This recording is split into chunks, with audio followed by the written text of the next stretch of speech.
본문에 보면은 은혜란 단어가 여러 번 나오죠. 여러 번 나오죠. 우리 한번 따라서 할까요? 모든 사람은 하나님의 은혜로 산다. 아멘. 저와 여러분은 다 하나님의 은혜로 삽니다. 이 세상 모든 사람들은 다 하나님의 은혜로 살아요. 다만 그것을 깨닫는 사람이 있고 깨닫지 못하는 사람이 있을 뿐입니다. 마태복음 5장 44절에 보면은 나는 너에게 이르노니 너의 원수를 사랑하며 너희를 박해하는 자를 위하여 기도하라. 주님이 말씀하시면서 이같이 한 주 하늘에 계신 너희 아버지의 아들이 되리니 이는 하나님이 어떤 하나님이냐? 해를 악인과 선인에게 비추시며 비를 의로운 자와 불의한 자에게 내려주심이라. 그랬어요. 우리 하나님은 은혜의 하나님, 은혜의 하나님인데 의인에게만 하나님이 해를 비춰주시는 하나님이 아니라는 거예요. 악인에게도 해를 비춰주시는 하나님이라는 거예요. 아멘. 또 비를 내려주실 때 의로운 사람에게만 비가 내리게 하지 않고 하시고 불의한 사람에게도 똑같이 비를 주시는 하나님이시라는 거예요. 아멘.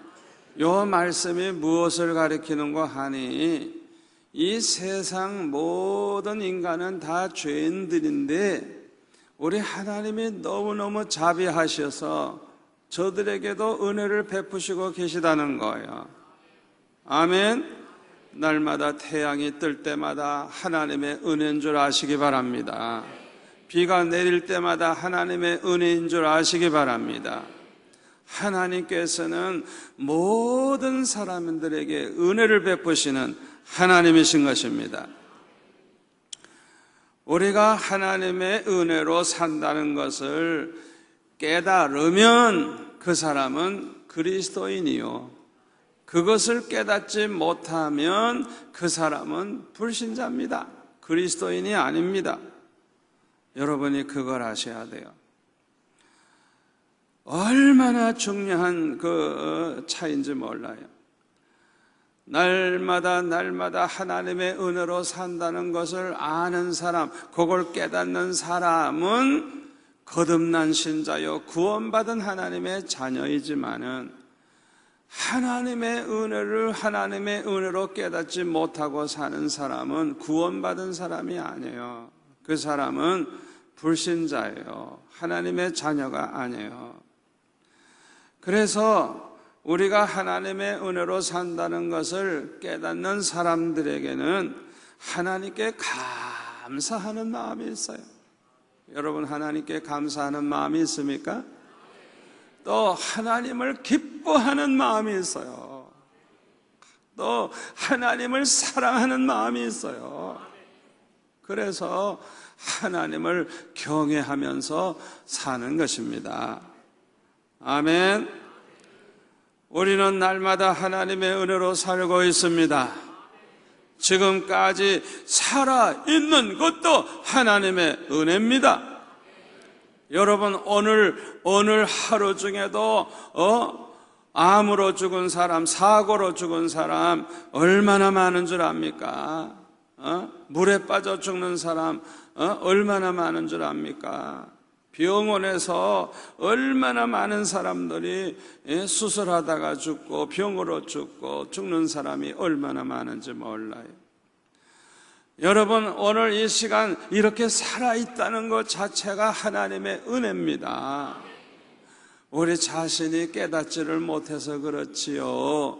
사실은 우리도 모르는 사이에 죽을 고비를 우리가 넘기고 있는 걸 우리가 알아야 돼요. 우리가 모르는 사이에 죽을 고비가 지나가고 있는 거예요. 살아있다는 것은 죽을 고비를 이렇게 넘긴 거예요. 그걸 우리가 알아야 돼요. 아멘. 그렇기 때문에 우리는 날마다 이렇게 잠자리에서 눈을 뜨고 깰 때마다 아버지 감사합니다. 오늘도 나에게 생명을 연장시켜 주시니 감사합니다. 또 잠자리에 들 때도 아버지 오늘도 내가 하나님의 은혜로 하루를 살았습니다. 감사합니다. 늘 감사해야 돼요. 아멘. 우리 몸이 건강한 것도 하나님의 은혜입니다. 우리가 이렇게 일을 마음대로 할 수 있는 것 자체도 은혜입니다. 여러분, 우리가 이렇게 두 눈으로 사물을 이렇게 볼 수 있는 것 자체도 은혜입니다. 여러분, 하루만이라도 이 눈을 가리고 한번 살아보세요. 얼마나 답답한가. 한번 눈을 가리고 하루라도 살아보라고요. 어디를 마음대로 갈 수 있나, 뭘 찾아 먹을 수 있나, 그냥 얼마나 답답해요. 얼마나 답답해요. 여러분, 항상 이렇게 눈을 뜰 때마다 감사하시기를 바랍니다. 하나님의 은혜요, 하나님의 은혜. 아멘. 우리가 걸을 수 있는 것도 하나님의 은혜입니다. 저는 우리 교회 권사님들 중에 보면은 날마다 수영을 하고 날마다 운동을 하시던 건강한 권사님이 갑자기 보니까 걷지도 못해. 권사님 웬일입니까? 그리고 물어보니까 아이고 무릎에 관절염이 생겼다나 어쨌다나 이래가지고 걷지를 못하시니까 운동도 못하고 이러다가 보니까 그냥 이 근육 힘이 그냥 다 약해져가지고 운동을 못하는 몇 달 사이에 그냥 어쩌면 그렇게 사람이 딴 사람으로 변하는지. 예? 여러분, 이 걷기만 해도 얼마나 건강에 좋은데 걷지 못하니까 얼마나 답답해요. 얼마나 답답해. 예? 여러분, 주일날마다 그냥 차 가지고 와서 이 복잡한 데 고생하지 마시고 한두 정거장은 좀 걸어오세요. 걸을 때마다 감사하세요. 아버지 감사합니다. 내가 이렇게 걸을 수 있으니 감사합니다. 감사합니다. 그냥 한 발자국 한 발자국 옮길 때마다 감사하시기를 바랍니다. 이 마음대로 걸을 수 있다는 것도 얼마나 은혜인지 몰라요. 여러분, 우리가 잘 이렇게 듣는 것도 은혜입니다. 여러분, 듣지 못해 보세요. 얼마나 답답한가. 얼마나 답답해요. 우리가 날마다 물을 이렇게 마음껏 마실 수 있는 것도 하나님의 은혜입니다. 어떤 사람은 후두암에 딱 걸려가지고요, 이게 점점 부어와가지고 암이 커지니까요, 물을 못 넘기는 거예요. 물을 못 넘기는 거예요. 그래가지고 그냥 물 한 모금 먹으려고 그러면 얼마나 힘이 드는지, 얼마나 힘이 드는지. 그래서 그분이 죽은 다음에 보니까 침대 곁에 뭐라고 썼느냐 하면 물 한 모금 하나님의 은혜, 그렇게 써놨어요. 낙서를 해놨어요. 예? 물 한 모금 먹는 게 얼마나 하나님의 큰 은혜인지. 예? 그 후두암으로 고생하다 죽은 환자가 그렇게 자기 고백을 써놓은 거예요. 우리는 날마다 그냥 물을 마음껏 마시니까 그냥 감사할 줄도 모르고 하나님의 은혜인 줄도 모르고 살 때가 얼마나 많은지 몰라요. 저는 초등학교 6학년 때부터 예수 믿고 나서는요, 항상 뭘 먹으려고 그러면 기도하는 습관이 생겼어요. 그래서 눕갈 사탕 하나 누가 줘도 먹을 때 꼭 기도하고 먹고 그런 습관이 있었어요. 사실은 우리가 물을 먹을 때마다 감사 기도해야 돼요. 아버지 감사합니다. 아버지 감사합니다. 아멘. 하나님의 은혜 감사합니다. 하나님의 은혜요. 하나님의 은혜. 그런데 많은 사람들은 이 하나님의 은혜를 깨닫지 못하면서 살기 때문에 하나님 앞에 감사하는 마음이 없고요, 하나님 사랑하는 마음도 없는 것입니다. 그러므로 이렇게 하나님의 은혜를 깨닫지 못하는 사람에게는요, 그만큼 기쁨이 없어요. 또한 평강이 없어요. 따라서 행복하지를 못하는 것입니다. 그러나 하나님의 은혜를 깨닫는 사람에게는 그냥 하나님의 은혜가 너무너무 감사하니까 기쁨이 넘치게 되고 평강이 넘치게 되고 따라서 그만큼 행복하게 살게 되는 것입니다. 이런 사람을 하나님이 보실 때 얼마나 기뻐하시겠어요? 얼마나 기뻐하시겠어요? 이런 사람을 더욱더 하나님이 축복하실 줄로 믿습니다. 그런데요, 하나님의 은혜 가운데 아주 특별하신 은혜가 있어요. 특별하신 은혜. 특별하신 은혜가 있는데 첫째는 특별하신 은혜가 뭐냐? 십자가의 은혜입니다. 죄로 말미암아 죽을 수밖에 없는 인류를 위해서 하나님께서는 독생자 예수님을 이 세상에 보내주시고 십자가에 못 박혀 죽으심으로 말미암아 모든 인류의 죄를 대속해 주신 은혜입니다. 아멘. 여러분 잘 들으시기를 바랍니다. 우리가 과거에 범한 죄, 지금 범하는 죄, 미래에 범한 죄, 모든 인류가 범한 죄에 대한 값은 2000년 전에 예수님이 십자가에 못 박히시는 순간에 다 청산되었다는 걸 기억하시기를 바랍니다. 여러분 그걸 꼭 아셔야 돼요. 모든 인간의 죄를 예수님이 다 이미 그 죄값을 지불하셨단 말이에요. 십자가에 못 박혀 죽으시는 순간에. 그러므로 이제는 어떤 죄인이라도 예수를 믿기만 하면 죄사함을 받고 구원을 받게 되는 것입니다. 이 세상에 이보다 더 큰 은혜가 또 있겠어요? 여러분 생각해 보세요. 우리가 죄로 말미암아 얼마나 저주를 받고 죄로 말미암아 지옥의 멸망을 당하게 되고 죄로 말미암아 얼마나 불행하게 되는지 모르는데 이 죄 문제를 예수님의 십자가를 지심으로 말미암아 다 해결해 주셨으니 이보다 더 큰 은혜가 어디 있겠어요? 아멘. 교회마다 성전 꼭대기에다가 십자가를 그냥 높이 세우는 이유가 뭔 줄 압니까? 이 십자가의 은혜를 잊지 않기 위해서인 것입니다. 모든 사람들에게 십자가의 은혜를 알리기 위해서 십자가를 바라보라, 십자가를 바라보라. 예수님 십자가 지셨기 때문에 우리는 죄사함 받았다. 우리는 모든 죄에서 구속함을 받았다. 그걸 알리기 위해서 그걸 높이 걸어놓는 거예요. 십자가 목걸이를 걸고 다니는 여성들이 있는 것을 이제 보는데 여러분 그걸 모양 내기 위해서 걸고 다니면 안 돼요. 정말 믿음으로 십자가 목걸이를 해야 돼요. 십자가의 은혜를 잊지 않고 사는 그 마음으로 목걸이를 해야 돼요. 사람들에게도 이 십자가의 은혜를 알리고자 하는 마음을 가지고 달고 다녀야 돼요. 아멘.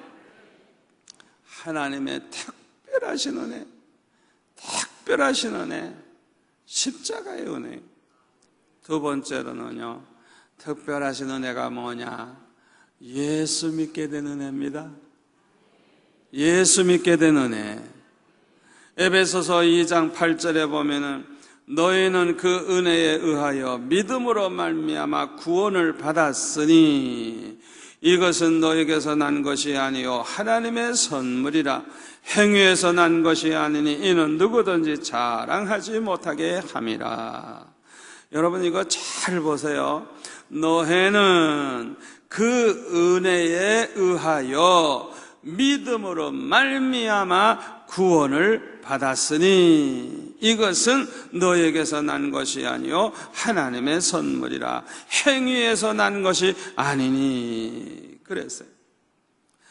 아무리 하나님께서 십자가의 은혜를 베풀어 주셨다고 하더라도 예수 믿지 아니하면 구원받을 길이 없어요. 예수 믿지 아니하면.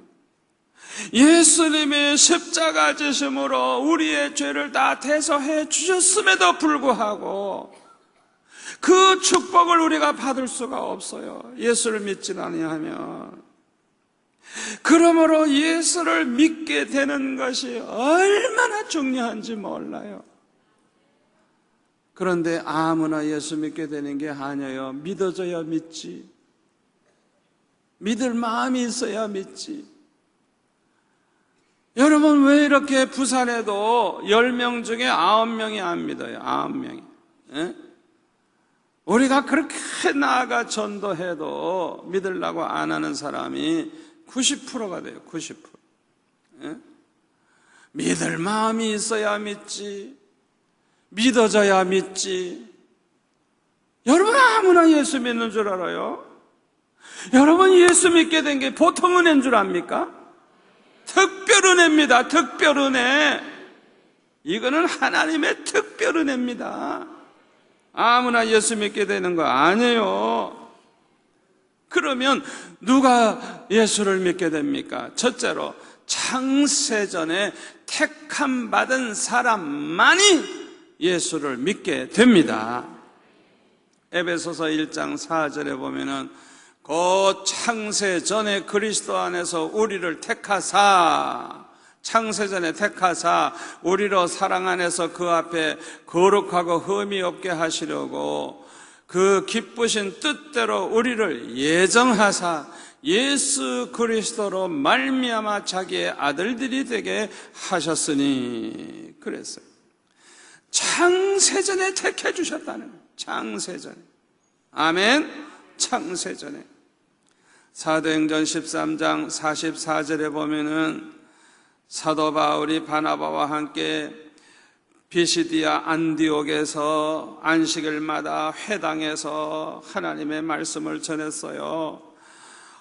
그랬더니 그냥 안식일, 거기 44절에 보면 그 다음 안식일에는 온 시민이 거의 다 하나님의 말씀을 듣고자 하여 모이니, 이 도시에 있는 온 시민이 그냥 거의 다 모였다는 거예요. 거의 다. 굉장한 일이 벌어졌어요. 그때 유대인들이 그 무리를 보고 그들이 너무너무 예수 믿는 걸 보고 배가 아프니까 시기가 가득하여 바울이 말한 것을 반박을 하고 비방을 하는 이 못된 유대인들이 있었어요. 그때 바울과 바나바가 담대히 말하기를 하나님의 말씀을 마땅히 먼저 너희에게 유대인에게 전할 것이로되 너희가 그것을 버리고 영생을 얻기에 합당하지 않은 자로 자처하기로 우리가 이방인에게로 행하노라. 주께서 이같이 우리에게 명하시되 이사야 49장 6절 말씀을 인용합니다. 내가 너를 이방의 빛으로 삼아 너로 땅끝까지 구원하게 하리라. 벌써 땅끝까지 복음이 전해질 것을 이사야 선지자는 벌써 예언하고 있어요. 땅끝까지 구원하게 하리라 하셨느니라 하니 이방인들이 듣고 기뻐하여 하나님의 말씀을 찬송하며, 그 다음에 같이 읽을까요? 영생을 주시기로 작정된 자는 다 믿더라. 할렐루야, 할렐루야. 영생을 주시기로 작정된 사람들, 하나님이 창세전에 택한 그 사람들은 다 예수를 믿더라. 그래서요. 아멘.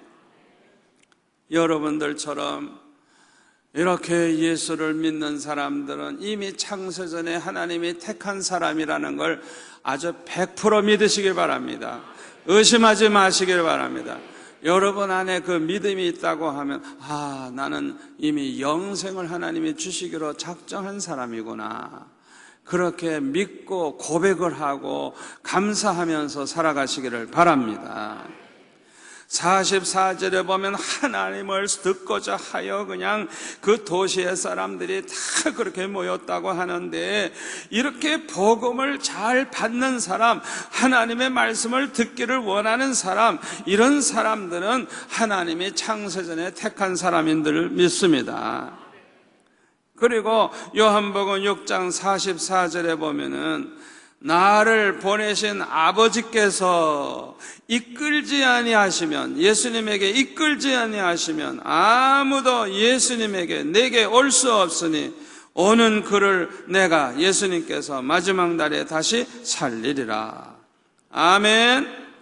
예수 믿게 된 사람들은 누구냐? 하나님 아버지께서 이끌어 주신 사람이에요. 교회 나오도록 이끌어 주신 사람이에요. 예수님께 나오도록 이끌어 준 사람이에요. 하나님께서 그렇게 하신 거예요. 여러분, 이 성경 말씀 그대로 믿으시기를 바랍니다. 고린도전서 12장 3절에 보면은, 그러므로 내가 너에게 알리노니 하나님의 영으로 말하는 자는 누구든지 예수를 저주할 자라 하지 아니하고, 다 같이요, 또 성령으로 아니하고는 누구든지 예수를 주시라 할 수 없느니라. 아멘. 여러분, 누가 예수 믿게 됩니까? 성령께서 오셔서 우리 마음을 감동시켜 주시고 깨달음을 주시고 그 마음에 예수 믿을 마음을 주셔서 예수님을 나의 구주로 고백하게 해주신 그 사람들이 예수를 믿게 되는 거예요. 성령이 역사해 주지 않으면 아무도 예수 믿을 사람이 없는 거예요. 여러분들이 예수님을 정말 믿는 그 순간 그거 성령의 역사입니다. 아멘. 여러분 안에는 하나님의 성령이 계신다는 걸 믿으십니까? 꼭 믿으시기를 바랍니다.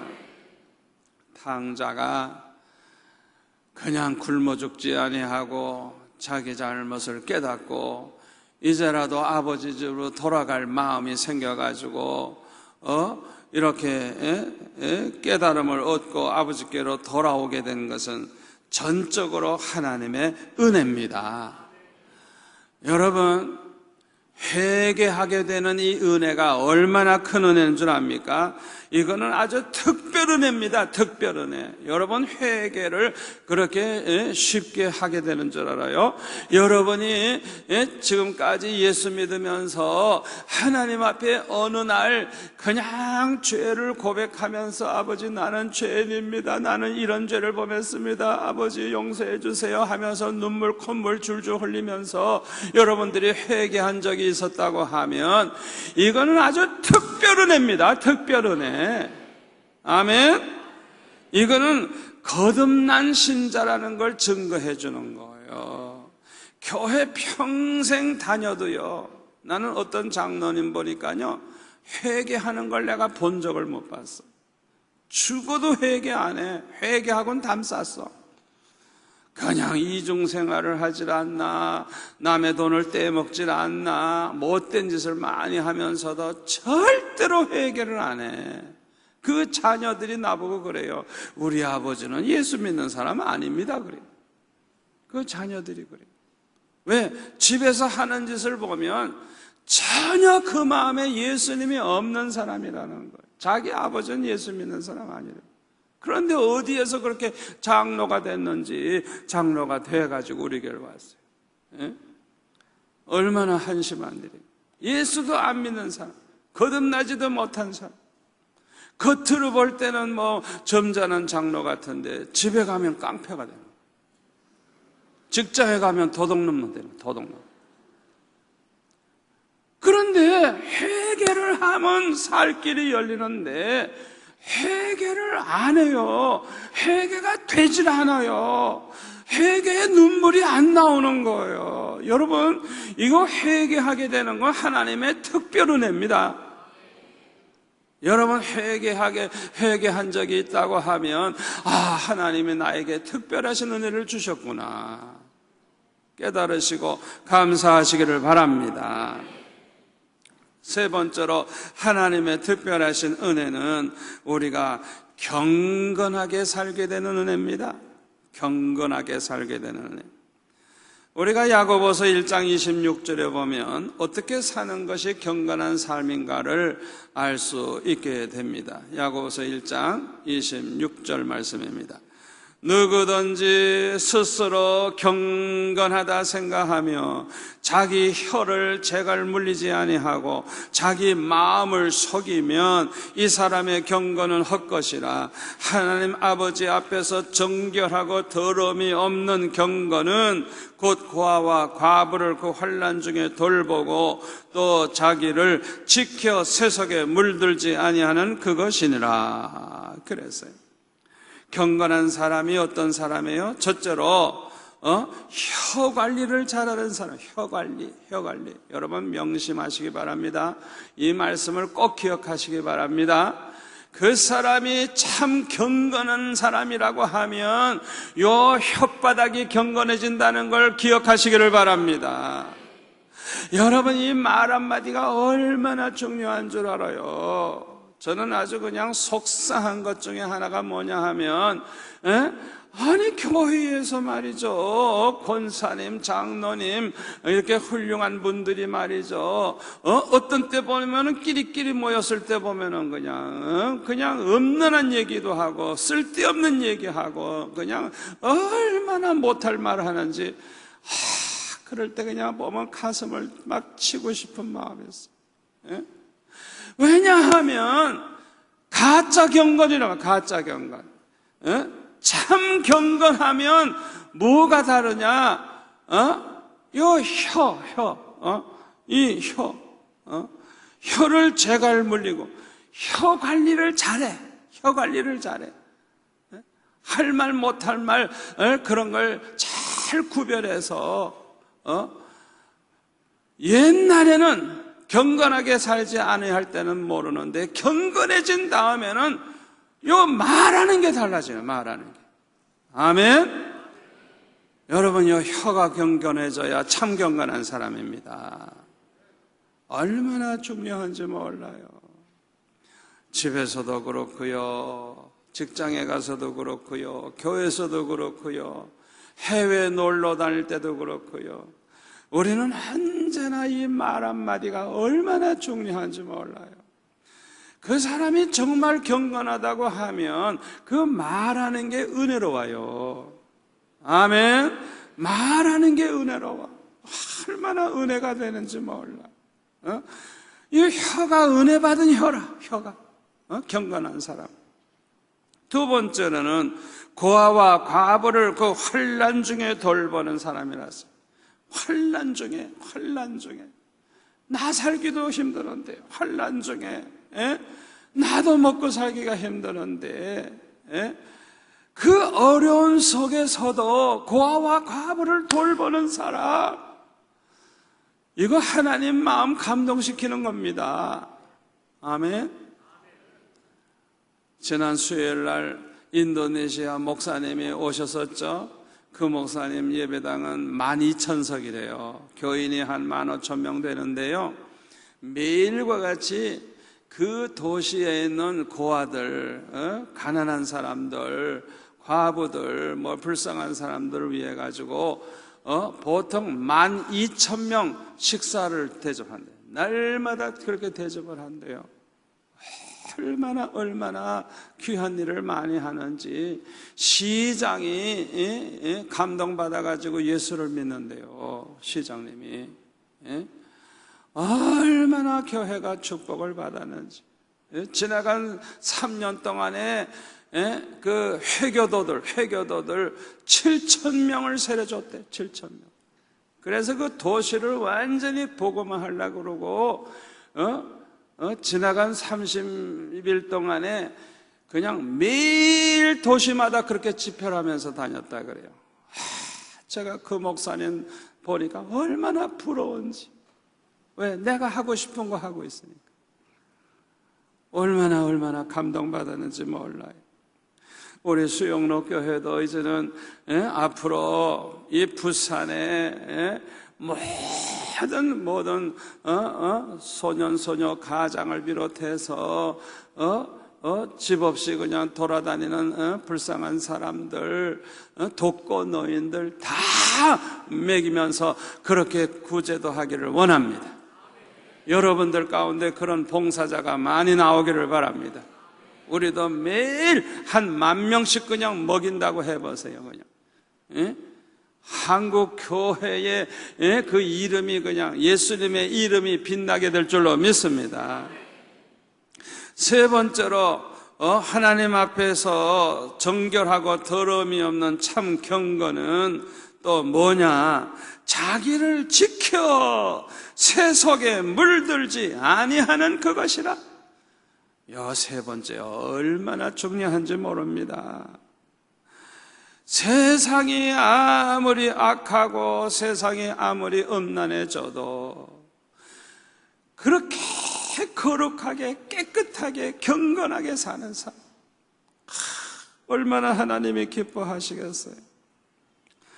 세속에 물들지 않는 사람, 세상 유행 따라가지 않는 사람, 세상 풍습을 따라가지 않는 사람, 얼마나 귀한 성도입니까?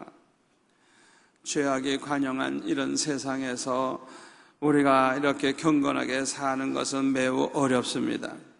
그런데 창세기 6장 5절에 보면 노아는 아주 타락한 세상에서도 경건하게 살았어요.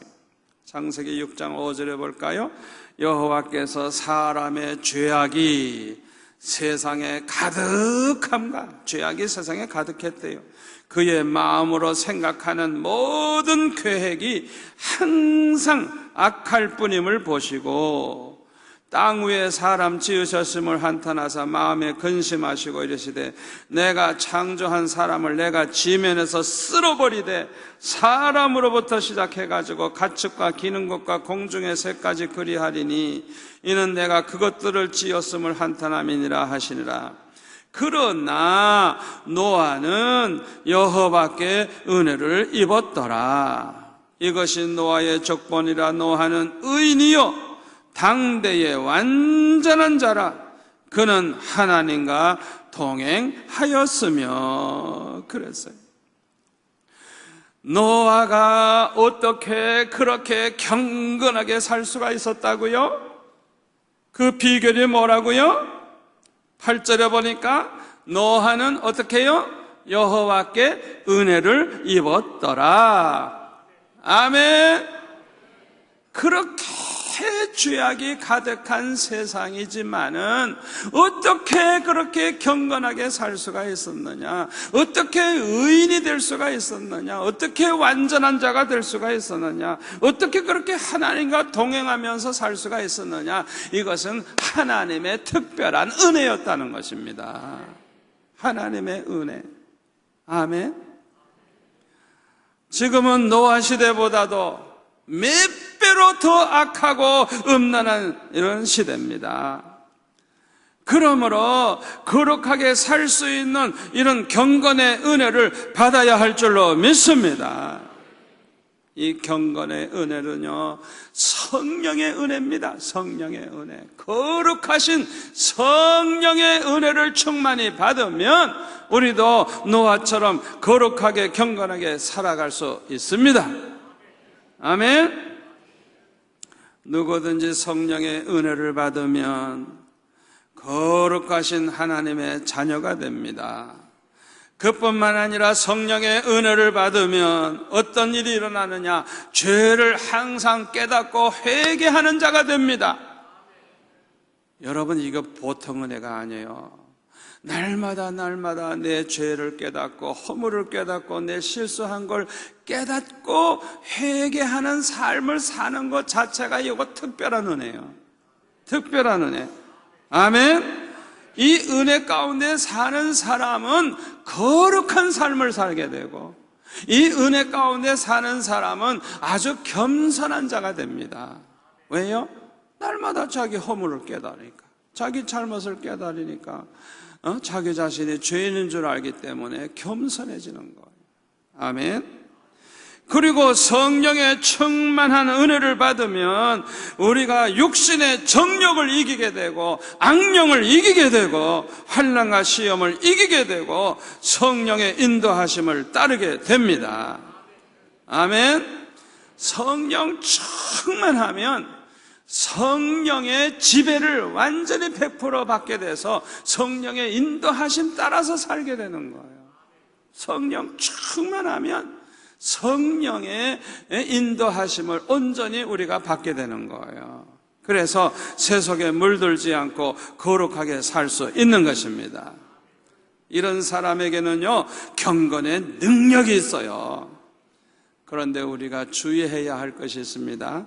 그게 뭐냐 하면요, 우리가 성령의 충만한 은혜를 받아서 경건의 능력을 받았다고 해서 그것이 저절로 유지되는 것은 아니라는 것입니다. 내가 한번 성령 충만 은혜 받았다고 해서 그것이 죽을 때까지 계속되는 게 아니에요. 경건의 능력을 가졌다고 해서 그것이 끝까지 유지되는 게 아니에요. 그거는 절대로 저절로 되는 게 아닙니다. 아멘. 이런 상태가 계속 유지되기 위해서는 많은 노력이 필요한 것입니다. 첫째로는 항상 깨어 기도해야 됩니다. 다니엘처럼 날마다 시간을 정해놓고 하루에 3번씩 기도했듯이 그냥 순간순간 대강 기도하는 거 말고도 하나님 앞에 정식으로 기도하는 시간이 날마다 있어야 되는 거야. 날마다 했다 말았다, 한번 기도했다가 몇 달 동안 안 했다 그러면 안 돼요. 날마다 해야 돼요. 날마다. 아멘. 날마다 항상 깨어 기도하는 생활을 하지 않으면 이 성령 충만한 은혜 가운데 계속 살아갈 수가 없어요. 경건한 능력을 가지고 계속 살아갈 수가 없어요. 두 번째로는 항상 말씀의 은혜를 사모해야 돼요. 그래서 성경을 열심히 읽고 말씀을 묵상하는 시간을 갖고 또 설교도 열심히 듣는 가운데 은혜를 받아야 돼요. 여러분, 이스라엘 백성들이 광야에 있을 때 만나의 은혜를 날마다 받았어요. 날마다. 여러분 꼭 명심하세요.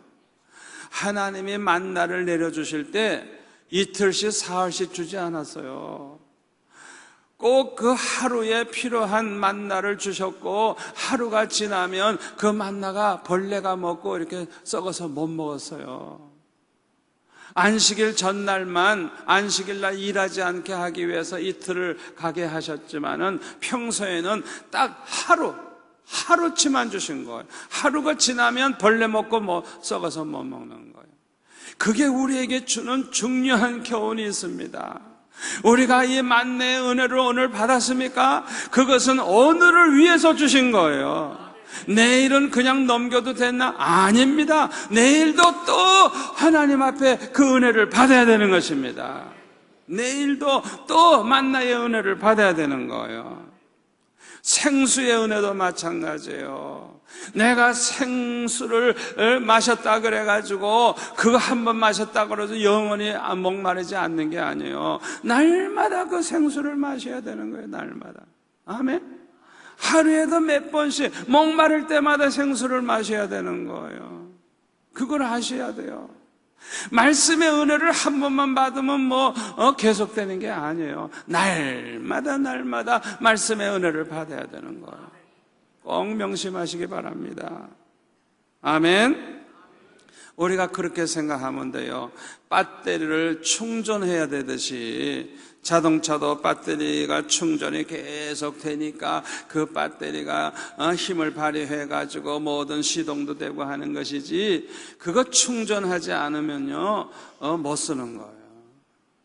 우리의 심령도 똑같은 거예요. 성령의 충만한 은혜도 계속 유지하려고 하면 계속 은혜를 사모해야 되는 거예요. 아멘. 우리가 이렇게 하지 아니하면 자기 자신도 모르는 사이에 믿음이 점점 약해집니다. 그걸 아셔야 돼요. 그리고 영안이 점점 어두워집니다. 그래가지고 분별력이 없어지고요, 아주 불행한 인생이 되고 맙니다. 믿음이 약해지면 마귀를 이기지를 못합니다. 죄를 이기지 못합니다. 육신의 정욕을 이기지 못합니다. 환난 시험을 이기지 못해요. 세속을 이기지를 못해요.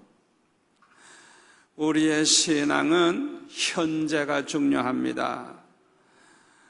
우리의 신앙은 지금 이 순간 내가 어떤 상태에 있느냐, 지금이 제일 중요한 것입니다. 과거는 다 지나간 것입니다. 현재의 내 상태가 어떠냐가 가장 중요한 것입니다. 여러분, 주기도문에 뭐라 그랬어요? 예수님이 가르쳐 주신 기도에 보면은 우리에게 일용할 양식을 주옵시고, 일용할 양식, 그 하루의 양식을 달라고 기도하라. 일용할 양식, 일용할 양식. 예? 날마다 양식이 필요한 것처럼 날마다 신령한 영의 양식도 필요하다는 걸 우리가 기억하시기를 바랍니다. 우리가 성령 충만한 은혜 가운데서 날마다 경건의 능력을 가지고 거룩하게 계속해서 살려고 하면 하나님의 일에 날마다 힘써야 돼요. 하나님의 일, 제일 중요한 거, 하나님의 일 가운데 제일 중요한 게 예배하는 거, 예배하는 일. 하나님 앞에 예배 드리는 거, 날마다 하나님 앞에 예배하는 거 중요해요. 또 우리가 하나님의 전에 나와 봉사하는 거, 또 전도하는 거, 선교하는 거, 구제하는 거, 이게 다 하나님의 일이에요. 하나님의 일. 여러분 잘 들으세요. 우리가 이렇게 하나님을 기쁘시게 해드리는 하나님의 일을 많이 하면 할수록 죄 지을 시간은 적어집니다. 왜요? 하루는 시간이 딱 정해져 있기 때문에 그 시간을 하나님 기쁘시게 하는 시간을 많이 채우면 채울수록 죄 지을 시간은 점점 적어지는 거예요. 우리가 이 비결을 알아야 돼요. 저는 그걸 일찌감치 깨달은 사람이에요. 그래서 저는요, 아예 그냥 전도사 될 때부터도요, 그냥 66년도에 전도사 될 때부터도 아예 그냥 교회 일을 그냥 얼마나 많이 했는지 몰라요. 기도도 많이 하고 되도록이면 교회 가서 살다시피 하고 그냥 얼마나 충성을 했는지 몰라요. 왜? 하나님의 일에 푹 빠져버리면 딴 생각할 겨를도 없는 거예요. 할렐루야. 얼마나 좋은지 몰라요. 그러니까 저는요, 하나님의 일을 하는 그 시간이 제일 행복한 시간이에요. 왜? 그 시간은 하나님을 기쁘시게 해드리는 시간이니까 그런 시간을 많이 가질수록 너무너무 좋은 거예요. 할렐루야. 그래서 저는 하나님의 일을 너무너무 좋아해요. 하나님의 일을 너무너무 행복하게 생각해요. 저는 이렇게 설교하는 시간도 너무너무 행복해요. 육신적으로는 주일날 5번씩 설교하려고 그러면 얼마나 힘드는지 모르죠. 날씨도 덥고 그래가지고. 그런데 어떻게 감당하느냐? 너무 좋아서. 할렐루야. 성도들을 이렇게 보기만 해도 좋아. 여러분 얼굴만 봐도 좋아. 아멘. 이렇게 많이 나와주니까 얼마나 좋은지. 이 철학기도에도 이렇게 많이 나오니 얼마나 좋아. 할렐루야. 너무 좋아. 너무너무 좋아. 교회에서 그냥 24시간 살게 해주옵소서. 어렸을 때부터 그런 기도했어요. 아버지, 나는 하나님의 일만 하면서 하나님의 집에서 그냥 24시간 살기를 원합니다. 늘 그런 기도를 어렸을 때부터 했어요. 그런 마음을 갖기만 해도 복받을 줄 믿습니다. 그런 소원을 가지기만 해도 복받을 줄 믿습니다. 그렇게 저는 어렸을 때부터 그냥 하나님의 일만 하고 그냥 살고 싶은 거예요. 얼마나 그게 그냥 소원이 되는지 몰라요. 학생 시절에도 그냥 되도록이면 교회에서 사는 거예요. 교회에서 사는 거예요. 공부도 그냥 교회 지하실에 와서 공부하고 교회에서 그냥 자기도 하고 철학기도도 하고 얼마나 좋은지. 우리가 죄 지을 마음이 우리 속에 없을 때 하나님이 어떤 은혜를 주시느냐 하면, 우리가 평소에 죄를 멀리하고 죄 지을 마음을 항상 우리가 갖지 않고 그렇게 깨끗한 마음으로 살면 죄를 범하지 못하도록 막아주시는 하나님의 은혜가 있다는 걸 믿으시기를 바랍니다. 그래서 우리 마음가짐이 얼마나 중요한지 몰라요. 내 마음이 아주 그냥 거룩하게 살고자 하는 그런 마음, 깨끗한 마음을 가지고 있으면, 마음만 가지고 있어도 하나님이 기뻐하시고 죄악에 빠질 수밖에 없을 때 하나님이 막아주시는 거예요. 죄를 범하지 못하도록 막아주시는 거예요. 이게 하나님의 은혜. 아멘. 성경에 보면 그런 예가 있어요. 창세기 12장 17절에 보면요, 애굽 왕 바로가 아브라함의 아내인 사라를, 그 아브라함이 자기 누이 동생이라고 하니까 너무 이뻤던 모양이라 그래가지고 아내로 데리고 갔어요.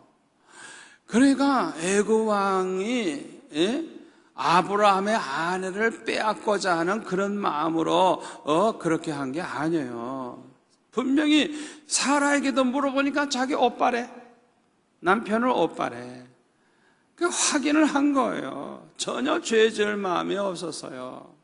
그러니까 하나님께서 어떻게 하셨느냐, 그 사라에게 손을 대지 못하도록 큰 재앙을 막 내리셔가지고 그냥 그 사라를 데리고 온 그 순간에 그냥 집안이 난리가 나는 거예요. 그냥 그래가지고 신방 차릴 새도 없는 거예요. 그냥. 왜 그렇게 했느냐? 그 바로가 죄 지을 마음을 가지고 그렇게 한 게 아니거든요.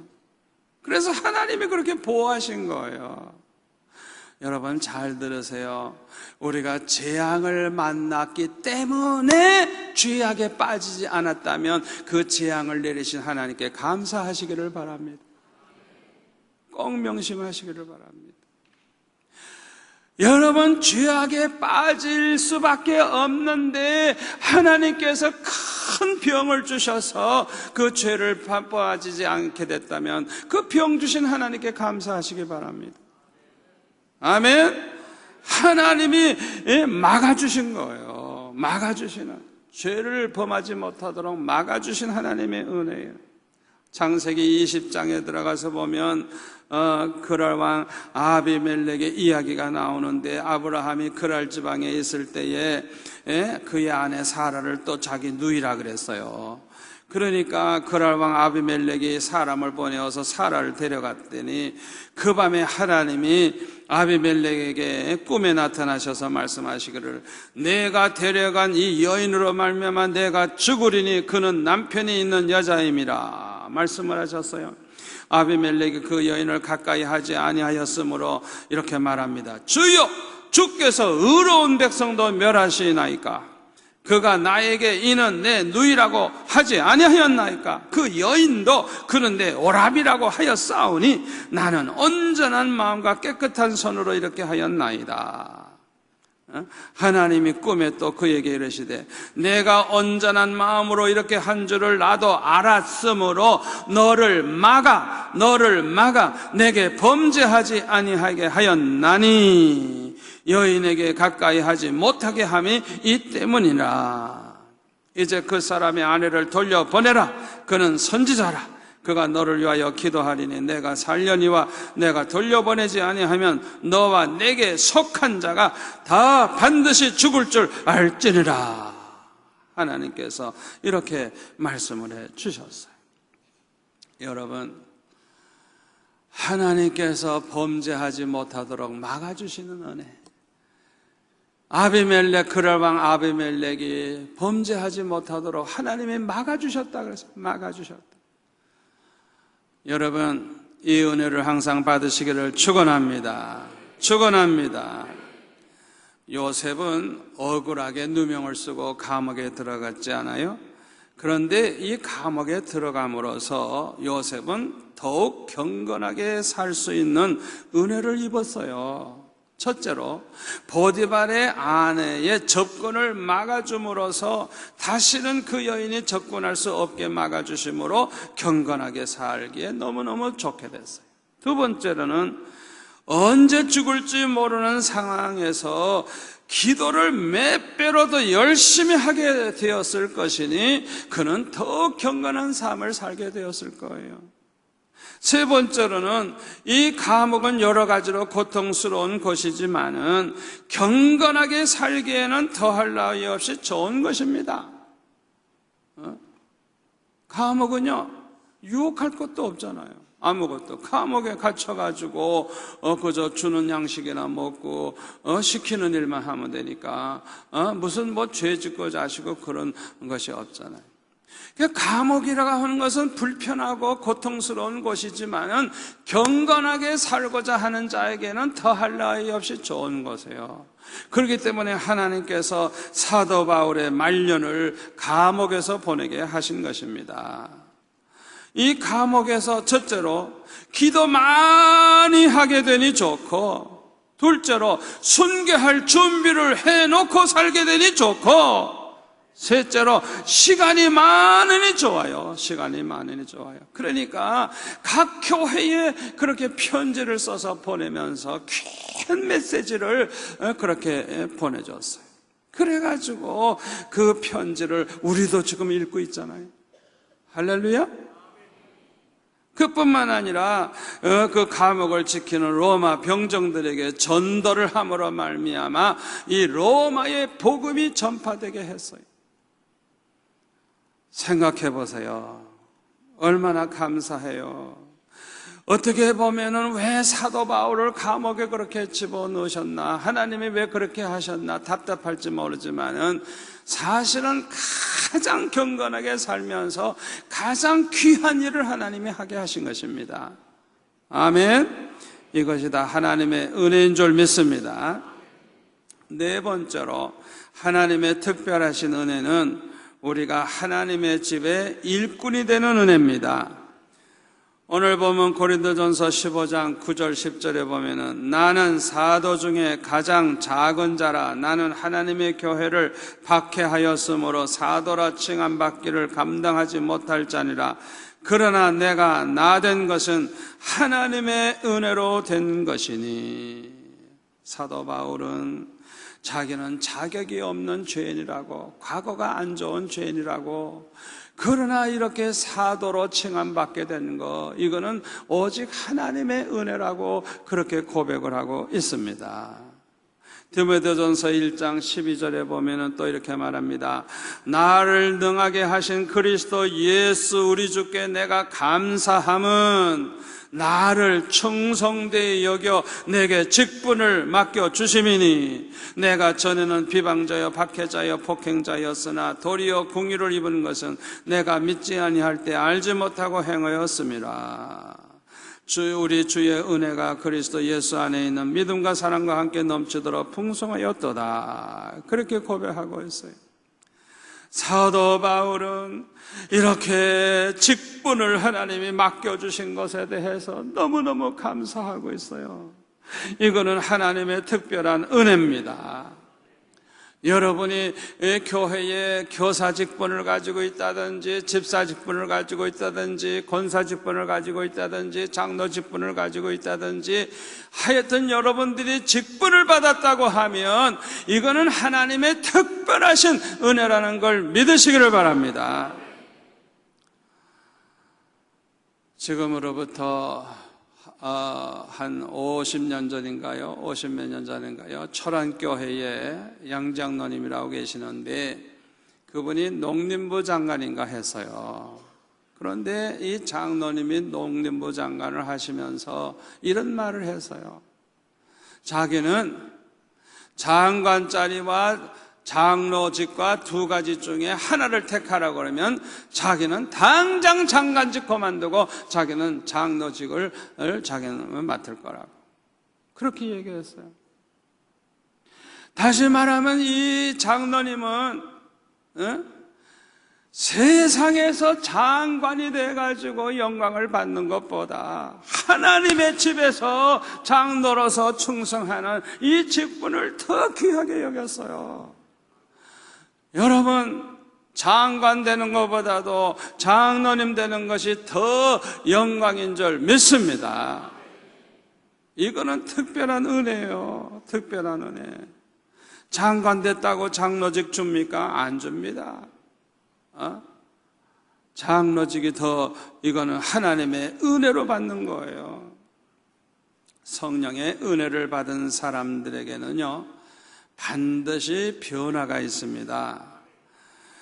어떤 변화가 있느냐? 성품의 변화가 있고요, 또 하나는 가치관의 변화가 있습니다. 잘 들으시기 바랍니다. 그 사람이 은혜 받은 사람인지 아닌지 우리가 알려고 하면 그 사람의 가치관을 보면 알아야 돼요. 가치관이 어떻게 되어 있느냐 보면 알 수 있어요. 은혜 받은 사람들은요, 이 세상보다도 저 세상 천국을 더 귀하게 생각합니다. 아멘. 이 세상은 잠시 살다가 가는 것뿐이에요. 잠시 머물다 가는 여간이에요. 우리가 영원히 살 것은 하나님의 나라 천국입니다. 그렇기 때문에 그 마음속에 항상 관심이 어디에 있느냐, 이 세상보다도 항상 하나님 나라를 늘 생각하며 사는 사람, 이게 은혜 받은 사람이에요. 가치관이 달라요. 그래서 이 사람들은요, 이 세상 일보다도 하나님의 일을 더 귀하게 여겨요. 더 귀하게. 아멘. 은혜 받은 사람은 달라요. 어떤 사람은 이 세상 일을 더 중하게 여기기 때문에 세상 일을 주력하고 하나님의 일은 시간 나면 하고 생각 있으면 하고 별로 소중하게 생각 안 해요. 관심 별로 없어요. 그런 사람은 절대로 큰 은혜 받은 사람 아닙니다. 그 사람은 절대 은혜 받은 사람 아니에요. 그저 일반적인 조그만 은혜 받은 사람이지 큰 은혜 받은 사람 아니에요. 여러분 스스로 자기 스스로에게 물어보세요. 하나님의 일을 더 중하게 여기느냐, 세상 일을 더 중하게 여기느냐, 자기 스스로 물어보라고요. 큰 은혜 받은 사람들은요, 가치관이 달라요. 가치관이. 큰 은혜 받은 사람들은요, 이 세상의 물질의 복을 받아서 부자 되는 것보다도 이 세상의 재산을 내가 얼마나 모아가지고 얼마나 많은 재산을 가지고 사느냐, 그거보다도 하늘나라에 내가 얼마나 보물을 쌓았느냐, 그걸 더 중요하게 생각합니다. 은혜 받은 사람은 아예 근본적으로 달라요. 여러분 그거 아셔야 돼요. 집사님, 장로님, 권사님들 가운데도 보면요, 이런 가치관을 안 가진 사람들이 너무 많아요. 그러니까 하나님 앞에는 아주 더할 나위 없이 인색하고 자기들 자신을 위해서는 그냥 펑펑 쓰는 거예요. 펑펑 쓰는 거. 예? 여러분 아주 그냥 냉정하게 자기 자신을 한번 비판해 보세요. 내 삶이 어떻게 이루어져 있는가 한번 생각해 보라. 내가 보물을 땅에 쌓아두고 있느냐, 하늘에 쌓아두고 있느냐, 내가 어디를 더 중하게 생각하고 하나님을 위해, 하나님 기뻐하시는 일을 위해 쓰는 것이 더 귀하냐, 어떻게 내가 생각하고 있느냐 한번 스스로 판단해 보시기 바랍니다. 큰 은혜 받은 사람은요, 절대로 이 세상에다가 보물 많이 쌓으려고 하잖아. 하나님을 위해서 일을 하려고 그래요. 아멘. 은혜 받은 사람들은요, 이 세상 영광보다도 하나님 앞에 가서 받을 면류관을 더 귀하게 생각합니다. 그래서 하나님을 위해서 십자가를 집니다. 주님을 위해서 받는 고난을 영광으로 생각합니다. 아멘. 사도 바울은 이렇게 고백하고 있습니다. 로마서 8장 17절에 보면은 자녀이면 또한 상속자 곧 하나님의 상속자여 그리스도와 함께한 상속자니 우리가 그와 함께 영광을 받기 위하여 고난도 함께 받아야 할 것이니라 생각하건대 현재의 고난은 장차 우리에게 나타날 영광과 비교할 수 없도다. 아멘. 사도 바울은요, 이 세상에서 고난받는 거 그거 아무렇지도 않게 생각했어요. 왜? 장차 받을 영광을 생각하니까 너무 좋아가지고 이 세상에서 받는 고난을 아무렇지도 않게 생각했어요.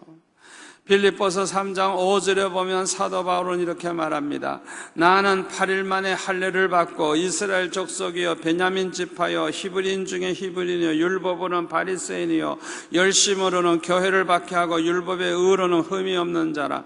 그러나 무엇이든지 내게 유익하던 것을 내가 그리스도를 위하여 다 해로 여길 뿐더러 또한 모든 것을 해로 여기면 내 주 그리스도 예수를 아는 지식이 가장 고상하기 때문이라. 내가 그를 위하여 그리스도를 위하여 모든 것을 잃어버리고 배설물로 여김은 그리스도를 얻고 그 안에서 발견되려 함이니. 내가 여기 보면은 사도 바울은 뭐라 그래서요? 가치관이 아주 분명해요. 세상의 영광, 자랑거리, 그런 모든 걸 다 배설물과 같이, 배설물과 같이. 세상의 모든 영광, 자랑거리 다 배설물과 같이 여기는.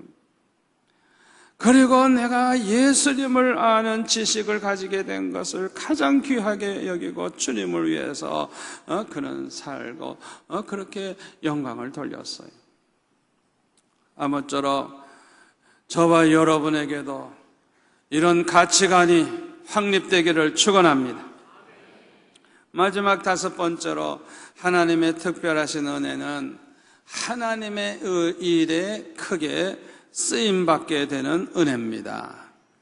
오늘 본문 10절에 보면 사도 바울이 이렇게 말합니다. 그러나 내가 나 된 것은 하나님의 은혜로 된 것이니 내게 주신 그의 은혜가 헛되지 아니하여 내가 모든 사도보다 어떻게 해요? 더 많이 수고하였다고. 더 많이 수고하였다. 그러나 이것은 내가 한 것이 아니요 오직 나와 함께 하신 하나님의 은혜로라.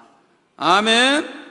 사도 바울은요 다른 사도들보다도 몇 배로 하나님의 일을 얼마나 많이 했는지 몰라요.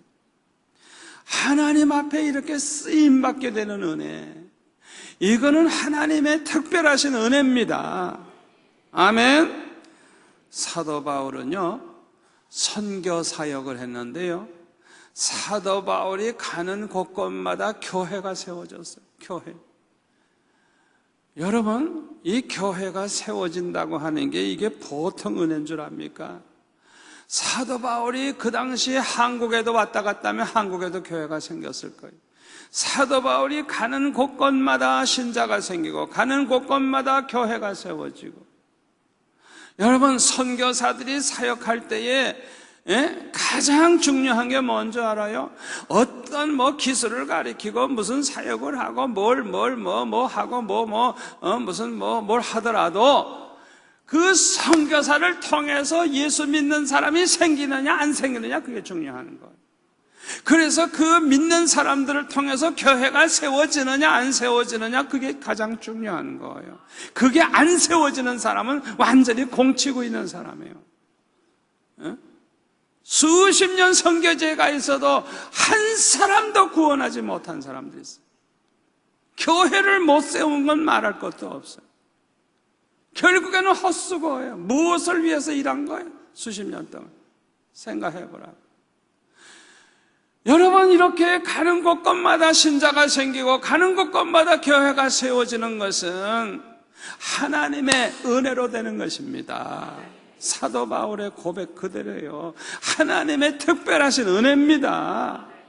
아멘.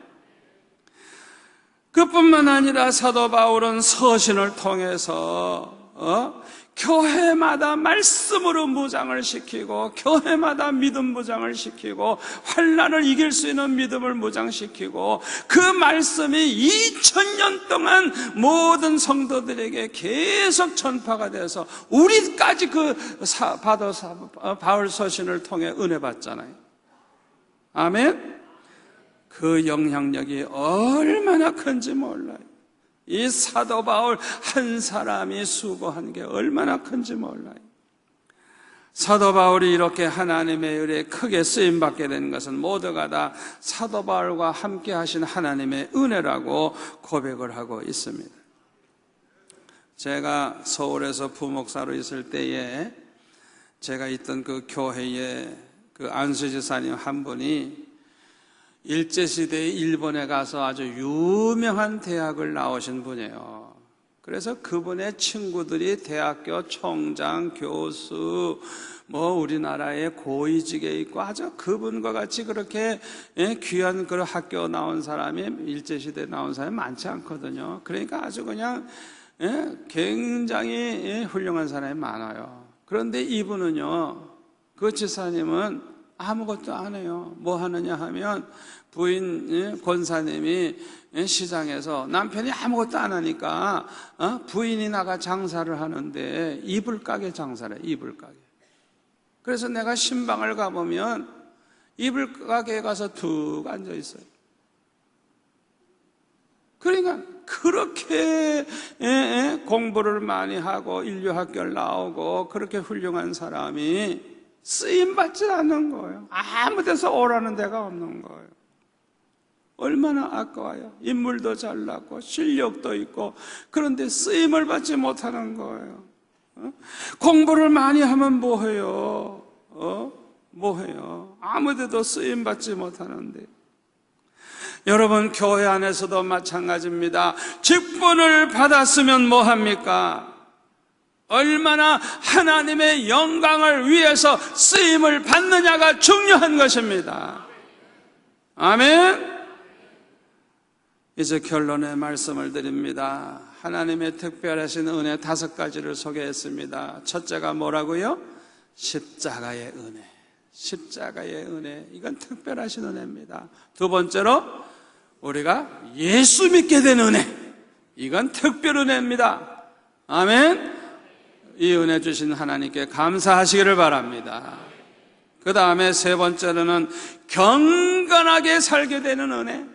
이 죄 많은 세상에서 이 세 속에 물들지 아니하고 경건하게 사는 이 은혜, 이건 특별 은혜입니다. 이 마지막 때 모두가 다 이 은혜를 받으시기를 축원합니다. 그 다음에 네 번째가 뭐예요? 하나님의 집에 일꾼된 은혜.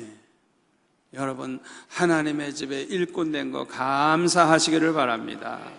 다섯 번째로 하나님의 일에 아주 귀하게 크게 쓰임받는 은혜.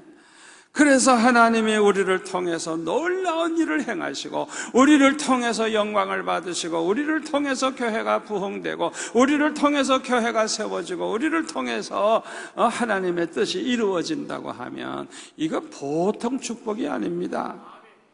아멘. 모두가 다 이 복을 누리시기를 축원합니다.